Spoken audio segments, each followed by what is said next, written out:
Eugenio, ¿Cómo estás, Ciro? ¿estás? Buenos Bien, días, buenos días, Manuel. Buenos días a todas y a todos. Duro tu texto hoy en Milenio. La impotencia de la vileza. Pues sí, es que es muy duro lo que se atrevieron a decir. Muy duro, muy vil. Y yo no suelo meterme con nombre y apellido. Muchas veces lo hemos discutido. ¿Quiénes me dicen? Sí, sí. Y yo no me meto, no me ensarzo en esas broncas. Pero ahora se lo ganaron a pulso. Porque esta especie de que Xóchitl puede sufrir un atentado. Y luego la culpa que le echan a López Obrador por este invento suyo, que es irresponsable, que no tiene ninguna prueba y que peor todavía es una especie de invocación, un llamado. Me parece gravísimo, gravísimo. Mencionas a 3 periodistas: Joaquín López Dóriga, Beatriz Paredes y Raimundo Riva Beatriz Palacio. Pajés. Beatriz Pajés y Raimundo Riva Palacio. Los 3 coinciden en su apreciación y en la acusación que lanzan. Joaquín dice: el país no resistiría un atentado en tu contra, le dice a Xóchitl. Que lo dijo decenas de veces sobre López Obrador también. Para quienes lo leemos regularmente, pues no es una novedad. Varias veces dijo: el país no resistiría un asesinato. Bueno, pero decía, la frase es la frase, pero es otra contextura. Y nunca se atrevió entonces a decir: iba a ser Peña Nieto. Aquí sí lo dijo. Pero lo dijo así en donde es que, bueno, mira, él ayer le dedicó tiempo en su programa para explicar, y creo que lo hizo en detalle lo que había dicho, pero bueno. Pero me parece que esto revela un asunto que hay que estudiar más. Y es el asunto, por eso hablo de la impotencia de la vileza. Porque antes estos personajes podían todo. Lo mismo destruían a una institución, debilitaban una institución, que destruían una empresa, que destruían vidas y prestigios de una mujer o un hombre. Raimundo Riva Palacio. Digamos que los líderes de opinión aquí que no tenían 3 casos. Los líderes de opinión más influyentes en este país tenían un poder inmenso. Y esto viene desde Carlos de Negri. Ese peso de la prensa incontestable, donde el derecho de réplica no existía. Yo a ti te tengo que reconocer que yo 2 veces he pedido derecho de réplica y lo he tenido contigo. Y aquí estoy sentado. Está bien. Pero hay otra gente que dice lo que le da la gana, inventa lo que le da la gana, ha vivido de rodillas frente al poder, ha servido hasta la ignominia al viejo régimen y ahora viene con estos asuntos. Entonces, me parece que lo que está claro es que antes podían todo y hoy ya no pueden. Entonces, solamente mayor a su vileza es su impotencia. Pero hoy ya no pueden, ¿qué? Hoy ya no pueden. El programa de Joaquín en radio de ayer y de hace una semana es muy parecido al de hace 3 años o 5 o 10. Ya no tienen el mismo peso. Ya no tienen el mismo peso. Se creyeron aquello de líderes de opinión, de intérpretes del sentir de la mayoría de un país que no conocen, que no recorren, de Joaquín, una mayoría con la que no se rozan. Cualquiera de los 3. No. Cualquiera de los 3. Porque en la soledad de los estudios de televisión o de radio pueden pontificar, y eso se estilaba. Hoy está más complicado. ¿Por qué? Porque hay muchos medios de información. Y porque además ahí está la mañanera, hay más competencia, hay más acceso a otras fuentes no convencionales. Y está la mañanera.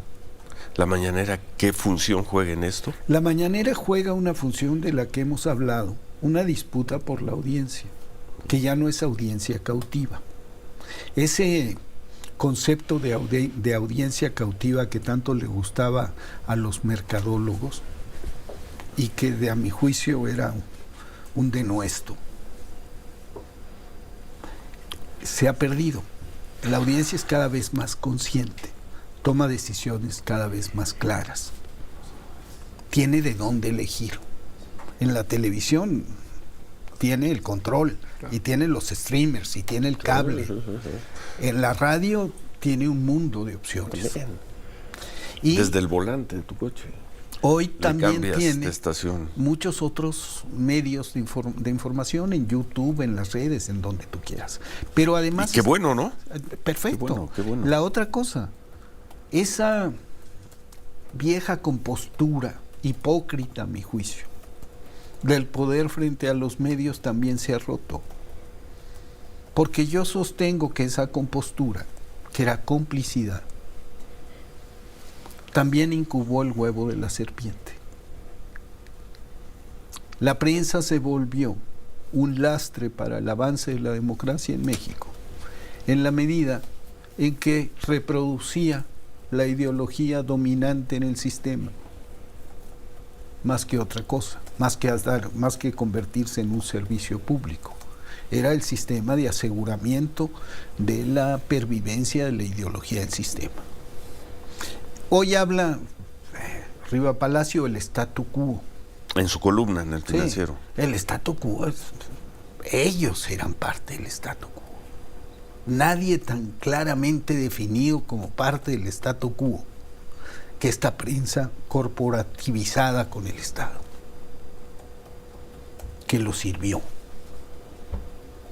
Entonces, y además está la cosa de la mañanera. Efectivamente, López Obrador ejerce un derecho de réplica de manera tenaz.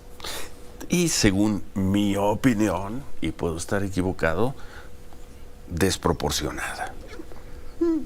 Digamos, aquí yo hablo 30 segundos de mi caso y regresamos contigo. Porque en varias ocasiones se ha referido a mí. Yo hago un programa aquí, hago un programa en la noche, ya algo ponemos en redes sociales y él se viene encima con toda la fuerza de la investidura y con todo el poder. A mí, y puedo estar equivocado, me parece tremendamente desproporcionado.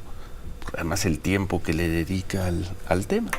Él se viene encima con toda la fuerza de su palabra. Con toda la fuerza de su difusión y con toda la fuerza de su capacidad de reproducción en redes. Pues por lo pronto hay 2 o 3 canales de televisión que transmiten esto, 2 o 3 estaciones de radio que se ha vuelto un referente nacional. Pero bueno, extraordinario. si hay una proporción entre lo que opina un periodista en un programa de radio y lo que difunde desde Palacio Nacional a través de los medios públicos el presidente de la República, bueno, yo no lo veo así. Yo no veo ninguna proporción. El problema, Ciro, es que no es un periodista. Es lo único que yo acuso, Es lo único que acuso, lo demás sale. El problema es que no es un periodista. Es como lo que estamos viendo ahora. Es por contagio o por nado sincronizado. Pero tú dices de relaciones improbables entre Pajés y López Dóriga. Pues yo no sé si... Me cuesta imaginarme a Beatriz Pajés con Raimundo Riva Palacio ideando algo. No sé si ahora están cerca o no, pero a mí me... No sé si yo los conozco. No sé si hubo comunicación entre ellos, pero hay sincronía. Sincronía temática en un periodo determinado. De repente todos aparecen con el mismo asunto. ¿Sacado de dónde? De la chistera, porque no exhiben una sola prueba, porque no hay un solo dato real que lo confirme. Bueno, a ver, vamos. Los norteamericanos dicen wishful thinking. Que en Spanish es what? Son deseos. Lo que me gustaría que pasara, por Sí. mexicanizar la traducción. Bueno, lo que quisiera que Exacto, que pasara, o lo que desearía que ocurriera. Vamos a pausa, son las 8:20, continuamos. ¿Qué nos quedábamos? Estamos hablando Su mejor de... deseo, Ciro. El Estamos mejor hablando deseo de de qué. Pigmeo. En lo ¿Y que en qué nos desearía quedamos? que pasara. Desearía que pasara. Lo digo, lo pienso, pero desearía que pasara. Eso siento en las palabras de cualquiera de estos tres personajes y se suma a Guadalupe Loaesa. Guadalupe Loaesa por el artículo que escribió Escribe ayer. ahí, que donde los dice tres que- personajes son que mencionas en tu columna hoy son Joaquín López Dóriga, compañero tuyo en Milenio, Sí. que por cierto ahora vamos a leer una frase de la columna de hoy de Joaquín, Beatriz Pajés, Raimundo Riva Palacio. Exacto. Y sumas, ya no la incluiste en tu texto, pero la sumas aquí a Guadalupe Loaesa por un artículo que publicó ayer en Reforma. Me parece que se pasaron de la raya. Me parece que se pasaron de la raya. Ya no es especulación, ya no es teorización, es una cosa más directa, es un ataque disfrazado. Y peor que eso, es una apuesta por la desestabilización. En estos instantes, hablar de eso y hablarlo así, como parte de una operación de reposicionamiento de una candidata, me parece vil.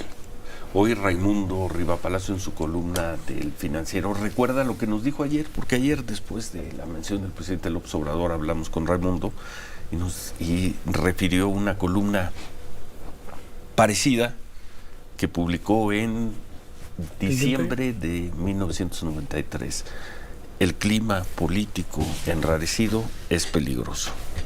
Y habló de la posibilidad de un atentado que se dio en 1993, hace 30 años. Imagínate, o sea, la misma cita de su artículo descalifica a Raimundo. 1993, 1994, la insurrección zapatista, el ambiente de deterioro del PRI, el desmadejamiento del PRI con la confrontación Camacho-Colosio, la insurrección en Chiapas, la guerra. Eso no es lo que está sucediendo hoy. Hoy tenemos 5 candidatos de un partido recorriendo el país, otros 11 del otro. ¿A quién bajaste? Son 6. ¿no? Son 6, perdón. 6 de un partido recorriendo el país. Tenemos a otros tantos, o el doble, buscando firmas. Solamente en la cabeza de unos cuantos existe esta cosa del clima enrarecido del país. Porque no recorren las calles. Que caminen por las calles de este país, que no se queden en los restaurantes de Polanco. Sí, porque ahí sí se siente ríspido el ambiente. Pero en las calles. En los restaurantes de Polanco. Sí, ahí sí es ríspido. Yo no me quejo, pero ya no voy, porque sí te agreden. Pero en las calles. ¿A ti te agreden? A mí sí, claro. Claro, en esos lugares. Y yo no ando quejándome ni diciendo qué tal. Pero sí hay una minoría que está muy enojada. Pero es una minoría. El país no está partido en dos, ni la rispidez política. Hay un clima la rispidez política sí. No, sí, hay confrontación política. Sí. Hay confrontación política en libertad. En libertad absoluta. Cada quien dice lo que se le da la gana. Cada quien se manifiesta y hace lo que se le da la gana. Eso no pasaba en 1993. No pasaba. Nos costaba trabajo salir a las calles. En el 93. En el 93 todavía. Yo salí a En las el calles 93 en el 88 hubo y eran 600, grandes ya se le fiestas, olvidó al sí. PRD, pero hubo 600 perredistas asesinados en el sexenio de Salinas de Gortari. 600. Sí. Entonces, es muy distinto el clima. Que no exageren, que no quieran sacarle la vuelta a un comentario irresponsable y malintencionado que hicieron, refiriéndose a otras cosas que escribieron en otros momentos de la historia. La situación hoy en el país es totalmente distinta en términos políticos.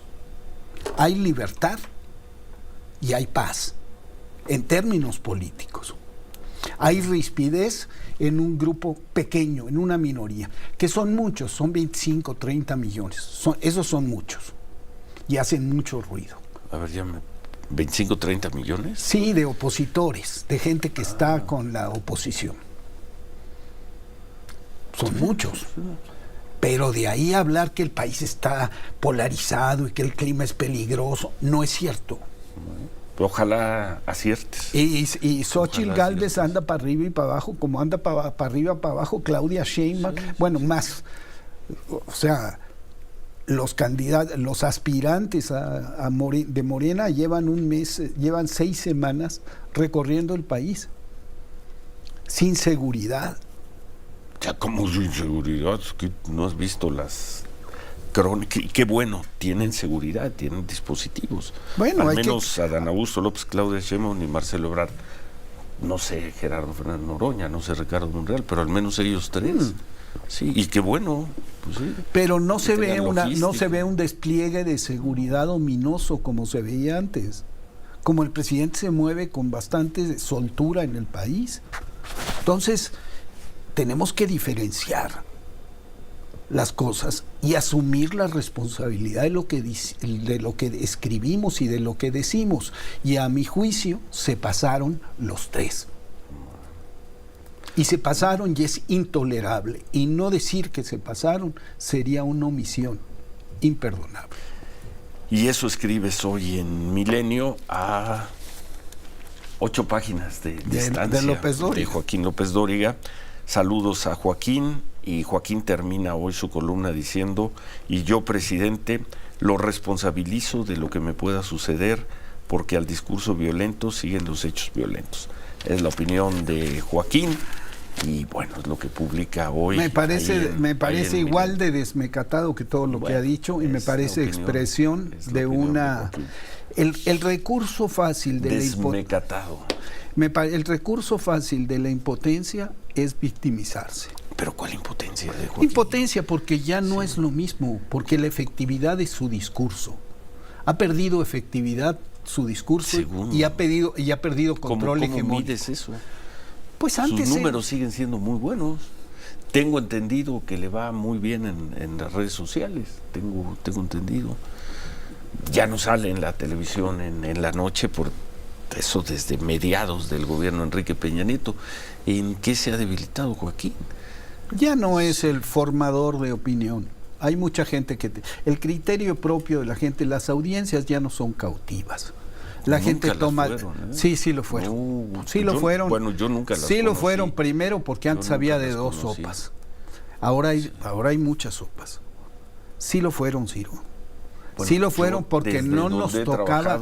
¿Qué más quisiera que tener una audiencia cautiva? Bueno, te tocó abrir Milenio y buscarle. Y aquí todos los días, y pregúntale a los compañeros, todos los días hay que buscarle, hay que trabajar, hay que intentarle para una sola cosa, no para que esté contenta Xóchitl Gálvez o esté contento López Obrador, para ver si hay una persona que quiere regalarnos, porque es lo que hace, regalarnos unos minutos de su tiempo para escucharnos, para vernos. Nosotros para ver si a una persona le sirve lo que uno hace. No, le sirve, no. Yo no me siento con esa autoridad de determinar si le sirve o no. Yo lo que pido es, vamos a tratar de hacer, no quiero decir que lo hagamos, un programa de televisión o de radio con la idea de que haya una persona, y si esa persona pueden ser muchas más, que nos sintonicen, que nos regalen Bueno, su tiempo para estar con nosotros. Yo lo veo distinto. Yo siempre digo que hay que hacer televisión o radio que empiece cuando termine, que deje algo en los seres humanos y que terminado el programa diga, la gente se voltee y se mira en el espejo o vea a la que está al lado suyo o al que está al lado suyo y le diga, ¿y nosotros qué? ¿Y yo qué? Bueno, esa reflexión. Es que nosotros a esa persona, si dice, ¿y yo qué? Pues al día siguiente ya no nos escucha o nos mandó a volar en la televisión. Si se hace esa pregunta, Tenemos que hacer pausa y al regresar concluimos esta conversación con Epigmenio Ibarra. 8:35, pausa, volvemos.